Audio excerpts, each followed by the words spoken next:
Hey everyone, it's Richard Metalfan here, finishing off the Mercyful discography with the only album we haven't talked about yet. And as you can see below the title, today we're going to be talking about Dead Again, the band's sixth album released in 1998 through Metal Blade Records. Now, this album, of course, follows up their previous album, which was To the Unknown. And with this album compared to that, it's a little bit of an interesting album.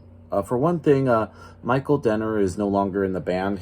I think he left, and then Mike Weed, who also plays with King Diamond's, of course, self-titled band, is now in the Mercyful Fate.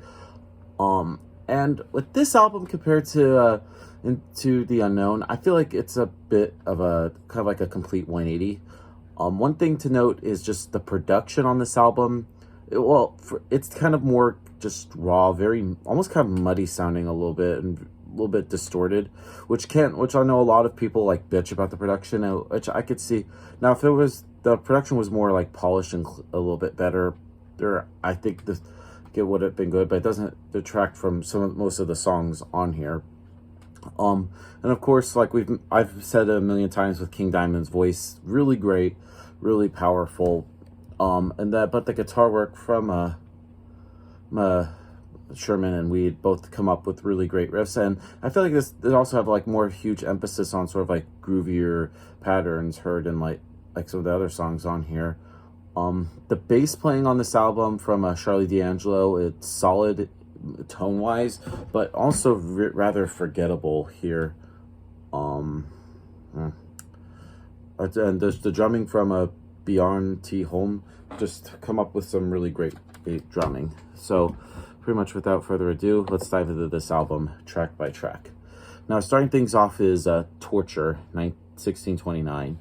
Now, this song is a pretty okay opener, but I feel like it drags a little bit. But the only thing really to just pull through is King's versatile performance. But just, I don't know. No, I feel like the opener could have been better.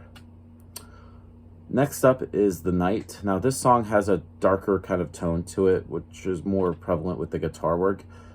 And some of them are not too common for King Diamond or Mercyful Fate albums. Next song on the album is called Since Forever. Now, this song is very well put together. Actually, one of the best songs on here. Here, combines sort of like emotionally with like sorrow and rage.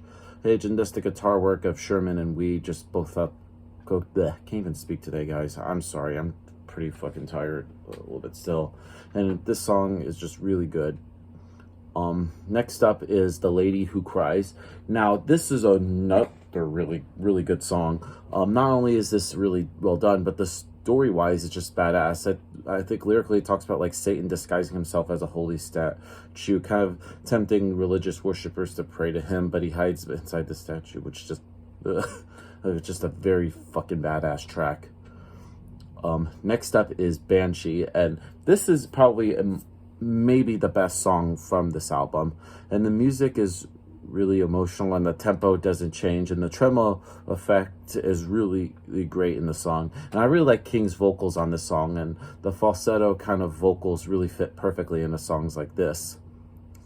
Next song on the album is called Mandrake. Now, Mandrake is a really good song, and I feel like it really kind of like releases tension for a moment. Same thing with Sucking Your Blood, I think is another great song. Next up is Dead Again, which is the longest song on here. It kind of goes on for about 13 minutes or something like that. Now, but compared to like other classic songs from Mercyful Fate like Satan's Fall or stuff, but this song I feel like is longer than it should be. And it definitely has its high points, especially when it shifts tones, but I feel like it should have not been this epic of a song. Now, 10 minutes would have been good, but not like 15. But it just gets a little bit gloomy and a bit boring at times. Next up is Fear. Now, Fear musically sounds very almost thrash like, and I really, really dig it. It's probably another one, probably in my opinion, the heaviest song on Dead Again.